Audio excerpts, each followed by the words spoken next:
Sa mundong kung saan ang lahat ay nakatingin sa liwanag, may mga kailangang gumalaw sa dilim upang protektahan ito. Siya ay si Natalia, pinalaki ng simbahan ng liwanag, sinanay upang maging pinakamahusay na lihim na mandirigma ng monasteryo.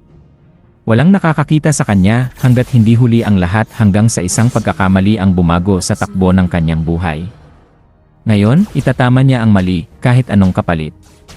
Ito ang kwento ng kanyang buhay. Where is my target?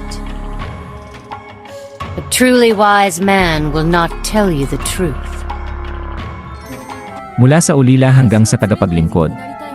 Naging ulila si Natalia noong bata pa siya dahil sa digmaan. Inalagaan at pinalaki siya ng monasteryo ng liwanag, ng simbahan ng liwanag sa Imperyong Munyan. Doon siya sinanay ng mahigpit bilang asasin ng liwanag, pinaghalong tagapagtanggol at lihim na tagapagpatupad ng utos ng simbahan.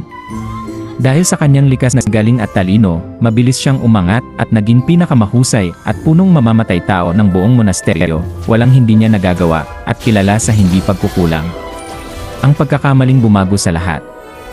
Isang critical na misi ang sumubok sa kanya, sa isang pagtangka ng pagpatay, nagkamali siya at nabigo, at ang maliit na pagkakamaling ito ay nauwi sa malaking sakuna. Ang kanyang mga kasamahan ay namatay lahat, at halos mapahamak din siya kung hindi tinulungan ng kilalang kabalyero na si Tibriel upang makatakas. Labis na nasaktan ang kanyang dangang, hindi lang dahil nabigo siya, kundi dahil sa kanya ay nasawi ang mga kasama niya at kinailangan pa niyang tulungan ng iba para mabuhay. Ito ay bagay na hindi niya kayang tanggapin. Pag-alis at pagpapabuti ng sarili. Upang patunayan hindi iyon ang tunay niyang kakayahan, at upang tumbasan ang kanyang pagkakamali, kusang loob siyang nagtungo sa malalayong hangganan. Pinalayas ang sarili mula sa imperyo at sa simbahan, upang harapin ang mga pinakamapanganib na gawain na walang ibang kayang gawin. Ngayon ay gumagala siya sa mga madidilim na lugar, laging nakatago sa anino, nagtatrabaho ng mag-isa, walang nakakaalam kung sino ang kanyang susunod na tatargetin o kailan siya muling lilitaw, ngunit ang tanging alam ng lahat ay, gagawin niya ang lahat upang mabawi ang kanyang dating pangalan at karangalan. Ang kanyang tanyag na salita. Sa larong ito, walang makakatalo sa akin. Nasa anino ako at ikaw, patay ka na. Aral mula sa kwento.